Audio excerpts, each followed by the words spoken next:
Hi, my name is Natalie. And I fell in love with a monster. But before I continue, please like and subscribe to MSA. Really meant to fall in love at all. In fact, I was absolutely against it. I'd just gotten out of a bad relationship with my ex, who dated 5 girls behind my back, and when I confronted him about it, he had the nerve to blame me. I just needed some attention, and you were never there. I live 2 houses down from you. If you were lonely, you should have just come over or called. That's too much work, and you know I hate talking on the phone, and hanging out at your house is so boring. My face is too pretty to be stuck inside all day. I was thinking maybe I can be your boyfriend on Fridays, and I can date other people on Saturdays. I dumped that idiot and tried dating other guys, but that didn't work out. It felt like I was kissing a bunch of frogs. They were either too stupid, too vain, or just plain jerks. On my 16th birthday, I decided to stay away from boys and focus on school instead. I had dreams of following in my parents' footsteps and becoming a famous architect. But then I met Sam, and he ruined my life. Sam was a star football player with a cocky attitude, and he walked around school like he owned the place. All the girls were in love with him, and boys acted like he was some kind of superhero. Sam sat next to me in science class, and every day he'd wink at me with this dumb grin on his face. But I ignored him. He wasn't my type. Anyway, one time during a science test, I caught Sam copying my answers. Hey, jerkface, stop cheating. Get over yourself. I'm smarter than you. I dropped my pencil on the floor and I was picking it up. 3 of your answers are... Yeah, right. You think I was born yesterday? Suddenly, the teacher popped up out of nowhere and started screaming like a maniac. She snatched our tests, gave us a big fat F, and sent us both straight to detention. I tried to tell her I was innocent, but she refused to listen. After detention, Sam caught up to me. I'm really sorry. Leave me alone. You've done enough damage. If you're smart, you'll walk away. I didn't mean to get us in trouble. I really did drop my pencil. Hey, jerkface, stop cheating. Get over yourself. I'm smarter than you. I'll make it up to you, I swear. I stormed off, but the next day, Sam convinced the teacher to let us work on a special project after school so we could get extra credit. Sina, it's all good. I told you I'd make this right. It's the least you could do. You're the one who got us into this mess. I'll take that as a thank you. Besides, you're the lucky one. You get to spend time with me and my biceps. Oh, really? That sucks.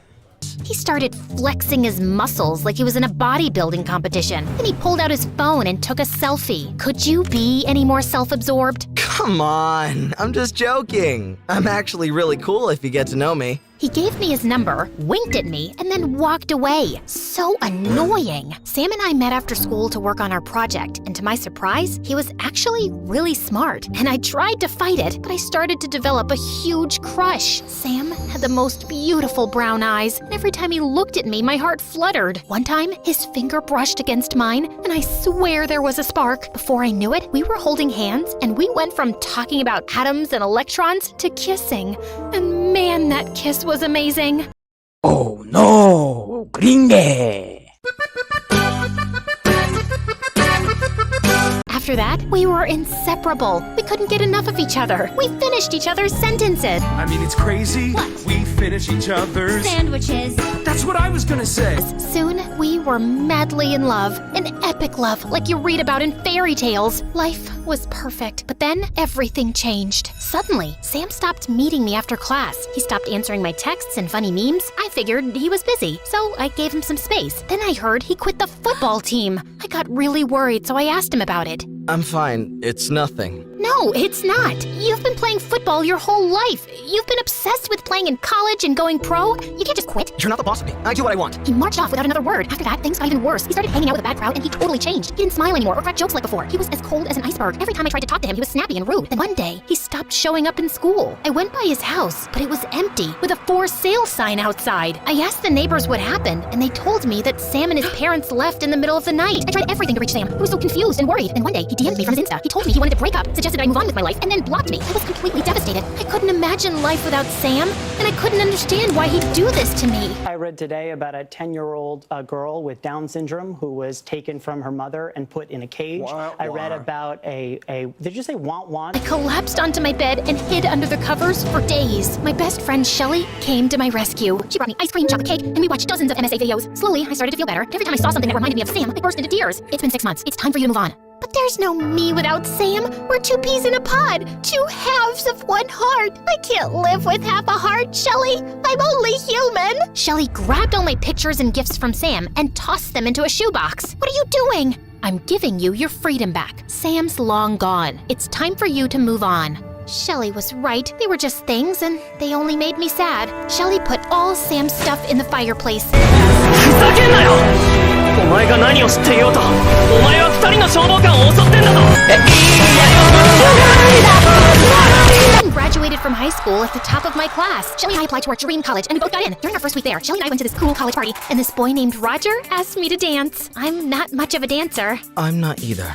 Don't worry about it. Just follow my lead. Roger pulled me to the dance floor, and we danced the night away.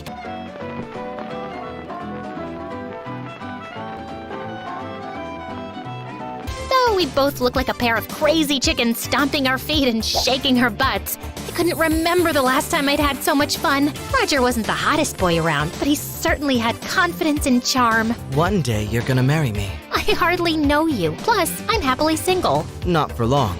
I'm going to chase you, treat you like a princess, and soon you'll be in love with me. I have plans that I cannot share with you right now because the haters will sabotage me. After that, Roger went on a mission to capture my heart. Hold up. Wait a minute. Something ain't right.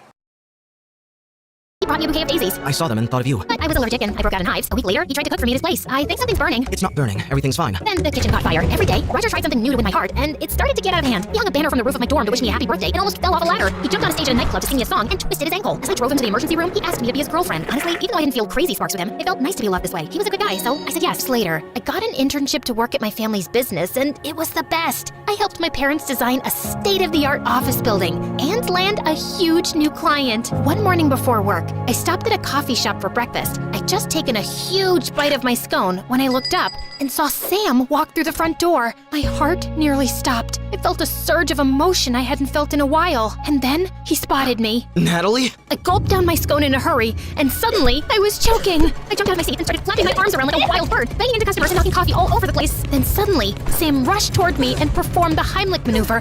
Are you choking? And I spat out my scone. As I gasped for air and backed away from him, I slipped on some spilled coffee, hit my head, and everything went black. I woke up in a hospital bed and saw Roger and Shelly staring down at me. I'm so happy you're okay, Gumdrop. I don't know what I would have done without you. Thank goodness your friend Sam was there. The doctor said that he saved your life. You met Sam? He was here at the hospital. He left 10 minutes ago.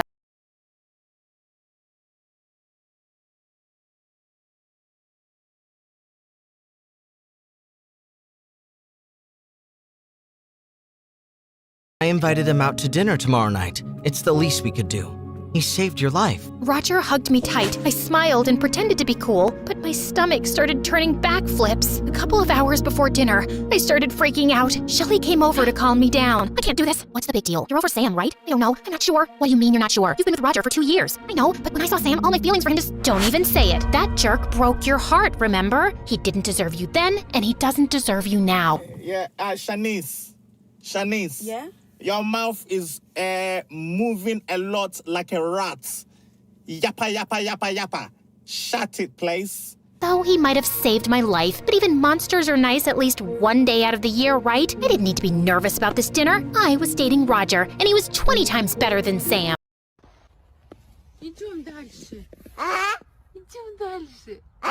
So, I put on my fanciest dress and spent an hour on my makeup. I was gonna show Sam what he was missing. When we got to the restaurant, I was surprised that Sam showed up with a girl named Tia, who he introduced as his girlfriend. She looked like a supermodel, but she had the IQ of a rock. When Roger told Sam we were applying to graduate school, she said, "You don't need to go to graduate school to learn how to graduate." That's not... Listen, all you do is tell your dad to pay off a couple of teachers to give you an A. You didn't have to cut me off like that.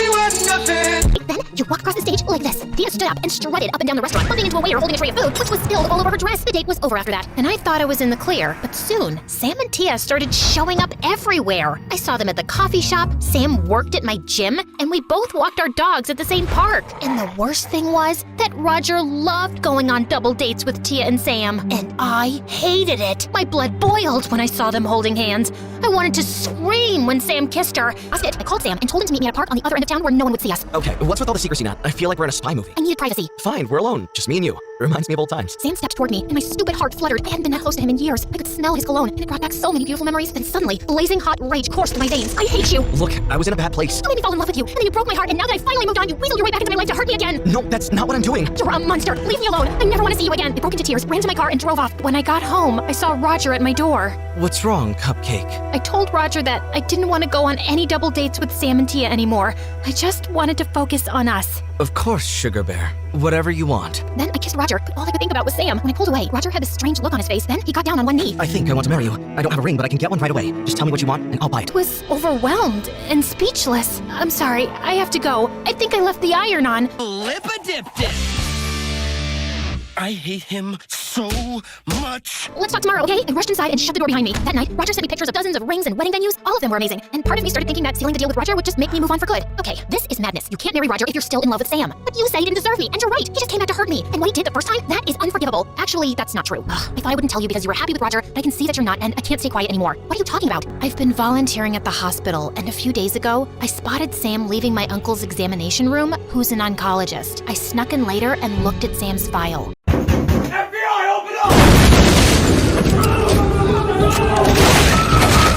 My uncle caught me and he was furious. But since I begged, he told me the whole story. Sam got really sick in high school. That's why he quit the football team. He was going through special treatment, but it wasn't working. So he and his parents moved away to enroll in a special treatment program. Now he's cured, but he still has to take medicines. I think Sam broke up with you because he didn't know if he was going to survive it, and he couldn't bear to see you hurt. That's why he was a jerk. He wanted you to forget about him and move on. My heart felt crushed hearing this. But he's moved on. He's dating Tia. They broke up yesterday. Now she's dating a movie star. They're Insta official. I have to talk to Sam. What about Roger? I went straight to Roger's house and told him that I couldn't marry him. But why, Sugar Plum? You deserve someone better than me. I gave away my whole heart to someone else a really long time ago, and I never really got it back. I'm so sorry. Roger burst into tears, but he appreciated that I told him the truth. I hopped in my car and drove to the gym where Sam worked, and almost hit a truck as I swerved into the parking lot. I texted Sam and begged him to come outside. I get it. You hate me. What else do you need to say? I know what you did, and you're an idiot. A big, stupid idiot. Sam stared at me. I'm sorry. I just didn't want to hurt you. Well, you did that anyway. I didn't need you to protect me. True love fights and lasts through the good and the bad. So what now? I threw my arms around him and held him tight as he hugged me back. You never let me go. I think I can do that.